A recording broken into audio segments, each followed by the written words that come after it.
Hello बच्चों, हम लोगों ने अभी अपने पहले जैसे जब हमने कक्षा प्रारंभ की थी तो मैंने आपको बताया था कि हमारे अर्थशास्त्र की ऑनलाइन क्लासेस शुरू हो गई हैं और इसमें हमें व्यष्टि अर्थशास्त्र जो हमारी पहली किताब है अर्थशास्त्र की, उसका पहला चैप्टर हम लोग परिचय वो प्रारंभ करेंगे, वो शुरू करेंगे। मैंने आपको बताया था कि व्यष्टि अर्थशास्त्र और समष्टि अर्थशास्त्र में क्या अंतर है। देखिए, व्यष्टि अर्थशास्त्र इसका अर्थ है जिसमें हम व्यक्तिगत रूप से जो अर्थशास्त्र से संबंधित क्रियाकलाप हैं उनका अध्ययन करते हैं, यानी एक परिवार की अर्थव्यवस्था का अध्ययन करते हैं या एक फर्म की अर्थव्यवस्था का अध्ययन करते हैं, एक कोई उद्योग है उसका अर्थव्यवस्था का अध्ययन करते हैं। जबकि जो समष्टि अर्थशास्त्र होती है उसके अंदर हम पूरे किसी देश या किसी अंतरराष्ट्रीय संगठन, पूरे अंतरराष्ट्रीय स्तर पर अर्थव्यवस्था का अध्ययन करते हैं। किसी देश की अर्थव्यवस्था का अध्ययन करेंगे तो उसमें समग्र राष्ट्रीय आय आएगी। जब हम व्यष्टि अर्थशास्त्र में पढ़ेंगे तो हम परिवार की आय की बात करेंगे, एक फर्म की आय की बात करेंगे। लेकिन जब हम समष्टि अर्थशास्त्र की बात करेंगे तो राष्ट्रीय आय, राष्ट्रीय व्यय, इनकी बात की जाएगी। तो ये तो अंतर है व्यष्टि अर्थशास्त्र में, समष्टि अर्थशास्त्र में। इसके बारे में मैं आपको बता चुकी हूँ। अब हम पहला चैप्टर अपना प्रारंभ करते हैं, पाठ 1 अपना परिचय व्यष्टि अर्थशास्त्र का वो प्रारंभ करते हैं। सबसे पहले हम समझते हैं कि संसाधन क्या होते हैं। देखिए, अर्थव्यवस्था में सबसे पहले ये आवश्यक है क्योंकि अर्थशास्त्र क्या है, धन के लेन देन से संबंधित जो ज्ञान है, जो शास्त्र है, जो हम शाखा जो है अर्थशास्त्र उसको हम कहते हैं। तो अर्थशास्त्र में सबसे पहले हमें जानना होता है कि संसाधन कौन कौन से होते हैं। तो संसाधन, वैसे तो आप लोग अपना प्रारंभिक कक्षाओं में पढ़ते ही हैं कि संसाधन 2 प्रकार के होते हैं, प्राकृतिक संसाधन, मानवीय संसाधन। तो संसाधन वास्तव में बिल्कुल सही है कि प्राकृतिक और मानवीय 2 संसाधन होते हैं। प्राकृतिक संसाधन अर्थात जैसे हमारे खनिज पदार्थ हैं, हमारी धातुएं हैं जिनका उपयोग हम लोग जमीन के नीचे से निकलते हैं, भूमि के नीचे से निकलती हैं, भूमि है, स्वयं जल है, वायु है, ये सब हमारे प्राकृतिक संसाधन के अंतर्गत आते हैं। और मानवीय संसाधन में जो हमारे श्रम करने वाले श्रमिक हैं, जो प्रबंधक हैं, जो उद्योग लगाने वाले उद्योगपति हैं, वो सब हमारे मानवीय संसाधन के अंतर्गत आते हैं। तो वास्तव में लेकिन संसाधन हम किसे कहेंगे कि संसाधन है वे वस्तुएं या वे सेवाएं जिनका उपयोग अन्य वस्तुओं के उत्पादन करने में होता है, वो हमारे संसाधन कहलाते हैं। तो जनरली संसाधन में जैसे भूमि है, मशीनें हैं, ये आ गए। अगर हम मानवीय संसाधन की बात करें तो मानवीय संसाधन हो जाएगा हमारा जो श्रमिक जो कार्य कर रहे हैं वो। अब कोई अगर फर्म है, क्योंकि अर्थव्यवस्था में हम व्यष्टि अर्थशास्त्र में मैंने अभी आपको बताया कि हम परिवार के बारे में बात करेंगे और फर्म के बारे में बात करेंगे। तो फर्म यानी कोई फैक्ट्री, अगर कोई उद्योग लगाया जाए तो किसी भी उद्योग को लगाने के लिए, उद्योग के लिए 5 संसाधन आवश्यक होते हैं। यहाँ पे 5 संसाधन होते हैं जो आवश्यक होते हैं, ये आप शायद 11वीं कक्षा में पढ़ चुके हैं। भूमि, दूसरा पूंजी, प्रबंधन, श्रम और साहस। भूमि के लिए भूमिपति, पूंजी के लिए पूंजीपति, जो पूंजी लगाएगा वो पूंजीपति कहलाएगा, जो उसका प्रबंधन करेगा वो प्रबंधक कहलाएगा, जो श्रम करेगा उस उद्योग के लिए काम करेगा, वस्तुओं के उत्पादन में अपना मशीनों पर काम करेगा या अपना शारीरिक क्षमताओं के अनुरूप काम करेगा, वो श्रमिक कहलाएगा। और साहसी वो व्यक्ति, वो उद्यमी जो इस उद्योग को लगाएगा। देखिए, वास्तव में कोई भी जब हम फर्म प्रारंभ करते हैं तो उस फर्म के लिए ये आवश्यक नहीं है कि जो भी व्यक्ति है, जो उद्यमी है, जो साहसी है, उसके पास ये बाकी के 4 संसाधन उपलब्ध हों। उसके पास भूमि हो, पूंजी हो, प्रबंधन हो, श्रमिक हो, ऐसा कोई आवश्यक नहीं है।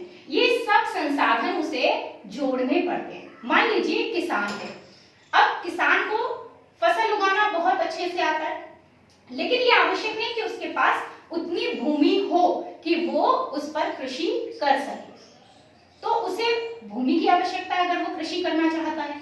फिर अगर मान लीजिए उस पर भूमि है लेकिन उस पर इतनी पूंजी नहीं है कि वो उसमें बीज, रासायनिक खादें, ठीक है, सिंचाई के प्रबंधन और बहुत सारे अन्य जो भी उसमें उपकरणों का इस्तेमाल होता है उनके लिए पूंजी जो भी लगती है वो उसके पास नहीं है, तो ऐसी स्थिति में भी वो अपना उद्योग नहीं स्थापित कर सकता, वो अपनी कृषि नहीं कर सकता है।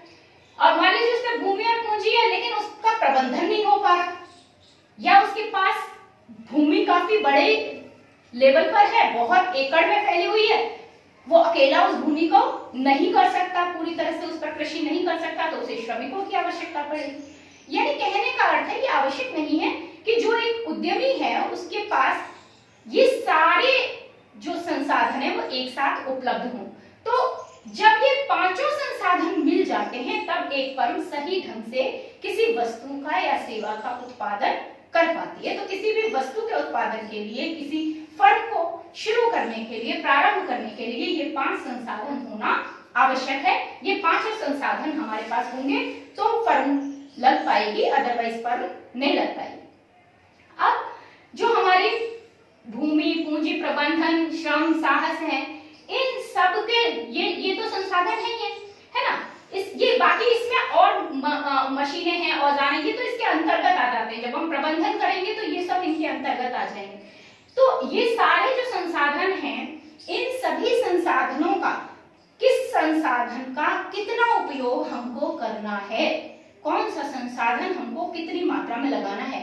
पता लगा भूमि थोड़ी सी, हमने पूंजी उस पर ज्यादा लगाई, ठीक है, और हमें नहीं हुआ लाभ किसी प्रकार का, ठीक है। आप अपनी पहली कक्षा में ये पढ़ चुके हैं कि जो भूमिपति होता है उसे अपनी भूमि देने के एवज में क्या मिलता है, लगान मिलता है।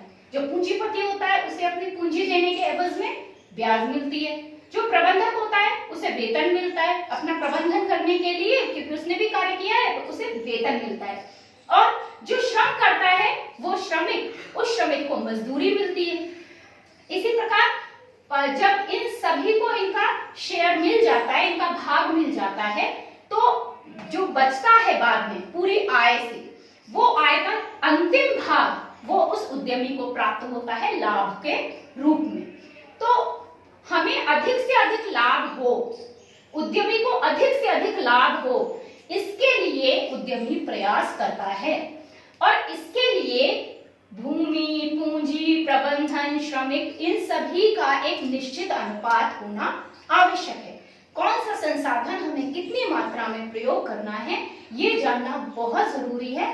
तभी एक सही फर्म बन सकती है और सही रूप में साहसी को या उद्यमी को लाभ प्राप्त हो सकता है। तो इसको हम कहते हैं संसाधनों का विनिधान। यानी संसाधनों का विनिधान क्या है, विभिन्न वस्तुओं के उत्पादन में किस संसाधन का कितना उपयोग किया जाए, इसे हम संसाधनों का विनिधान कहते हैं। अब यहाँ तक तो सब क्लियर हो गया कि संसाधनों का विनिधान क्या है। अब इसके बाद आता है कि अर्थव्यवस्था का उत्पादन संभावना सेट। अब जब हम बात कर रहे हैं अर्थव्यवस्था की, और मैंने आपको फिर बता रही हूँ, पहले भी बताया कि व्यष्टि अर्थशास्त्र में हम बात कर रहे हैं एक फर्म की या फिर एक परिवार की। तो अभी हम फर्म की बात कर रहे हैं। तो फर्म में ही जब हम बात करेंगे तो फर्म में उत्पादन संभावना सेट, ये शब्द एक आता है। इसका क्या अर्थ होता है? इसका अर्थ है कि जब हम संसाधन अपने जोड़ते हैं, संसाधनों को अपना इकट्ठा करते हैं, एकत्र करते हैं। संसाधन आपको पता है 5 मैंने बता दिए हैं। तो ये संसाधन जब हम इकट्ठा करेंगे सारे, ठीक है, और बाकी सभी संसाधन इन्हीं के अंतर्गत आ जाते हैं, है ना। जो बाकी औजार, मशीनें वगैरह हैं, ये सब इन्हीं के अंतर्गत आ जाएंगे। तो ये सारे संसाधनों को जब हम इकट्ठा कर लेंगे तो इन सभी संसाधनों को, जो जो संसाधन हमारे पास उपलब्ध हैं, उनकी मात्रा, ठीक है, कितनी मात्रा हमारे पास उपलब्ध है और कितनी हमारे पास टेक्नोलॉजी है उस वस्तु को उत्पादन करने की, यानी प्रौद्योगिकी। यानी जैसे आपके पास उपलब्ध संसाधन है, भूमि है, पूंजी है, ठीक है, एक व्यक्ति है जो प्रबंधक के रूप में काम करने को भी है, श्रमिक भी हैं आपके पास, ठीक है, उद्यमी लगाने को तैयार है, मतलब उद्यमी इन सबको जोड़ करके अपना एक उद्योग स्थापित करने को तैयार है। तो अब पहले तो ये विचार बनेगा कि कौन सी वस्तु है जिसका हम उत्पादन करें, हमारे पास कितनी भूमि है, क्योंकि प्रत्येक वस्तु के उत्पादन के लिए भूमि हमें अलग अलग चाहिए, ठीक है। कुछ वस्तुएं ऐसी हैं जो एक कमरे में ही हमारी उत्पादित की जा सकती है, उनकी मशीन हम एक कमरे में ही लगा सकते हैं और आसानी से, जिनको हम लघु कुटीर उद्योग कहते हैं।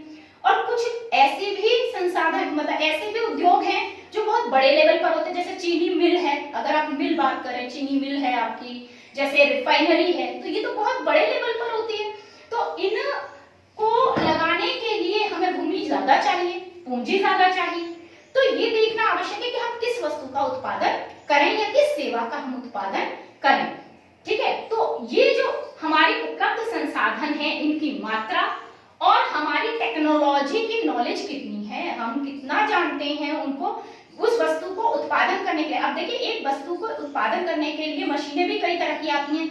जैसे हाथ से चलाने वाली एक मैनुअल मशीन भी आती है, और एक मशीन आती है जो ऑटोमेटिक अपने आप काम कर रही है। बट जो ऑटोमेटिक अपने आप काम कर रही है वो होगा थोड़ी महंगी हो, और जो हाथ से चलाने वाली है उसमें आपको श्रमिक ज्यादा लगाने पड़े। तो ये आपको डिसाइड करना है, ये उद्यमी डिसाइड करेगा, उसको निश्चित करना होगा कि वो कौन सी वाली मशीन ले, तो उसकी टेक्नोलॉजी उसको कितनी आती है। अब मान लीजिए किसान है, कृषि ही कर रहा है, तो एक कृषि है जिसमें वो हाथ से कटाई करता है, हाथ से निराई गुड़ाई कर रहा है, ठीक है, और एक कृषि है जिसमें ट्रैक्टर से हो रहा है काम, मशीनों से कटाई हो रही है।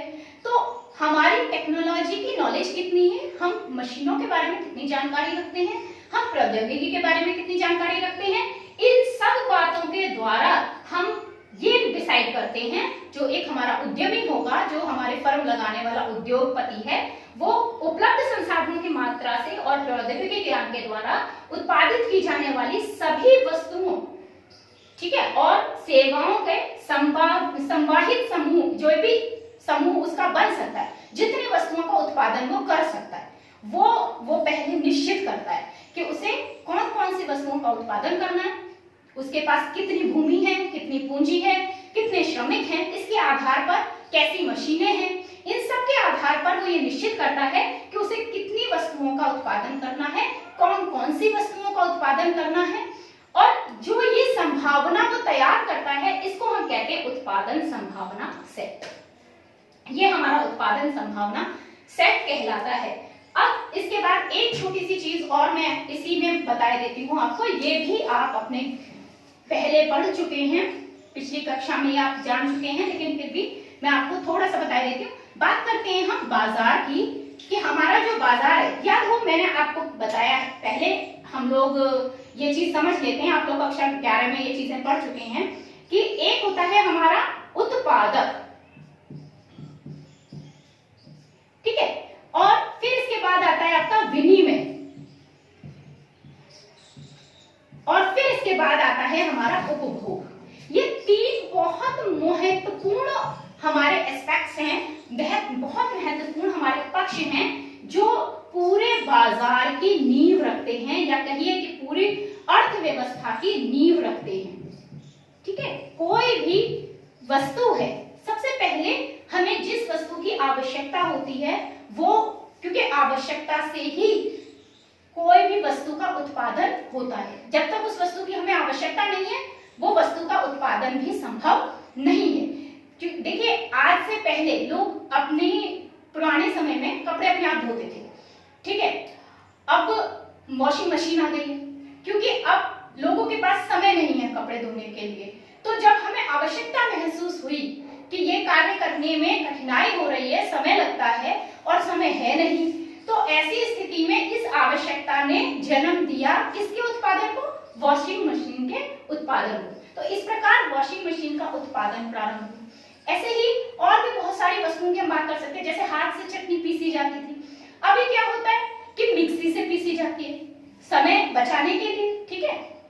तो ऐसे ही मनोरंजन के लिए टीवी, इनका उत्पादन, और भी बहुत सारी चीजें हैं, जैसे चाय की पत्ती की जगह हम कॉफी का इस्तेमाल करते हैं, तो कॉफी का उत्पादन, चाय के लिए हम चाय पत्ती का उत्पादन करते हैं। तो जिन जिन वस्तुओं की हमें आवश्यकता होती है, उन वस्तुओं का उत्पादन होता है। तो सबसे पहली बात, तो उत्पादक क्या करता है? उत्पादन करता है उन वस्तुओं का जो वस्तुएं हमें चाहिए, जिनकी हमको आवश्यकता है। फिर उत्पादन होने के बाद उनका विनिमय बहुत आवश्यक है। विनिमय मतलब एक होता है हमारा क्रेता यानी ग्राहक, जो वस्तु खरीदना चाहता है, और एक होता है विक्रेता, जिसने उत्पादन किया और वो वस्तु को बेचना चाहता है। तो जो विक्रेता है वो क्रेता को वो वस्तु देगा, और जहां क्रेता और विक्रेता के बीच ये विनिमय होता है वही बाजार कहलाता है। ये हम लोग पहले से जानते हैं।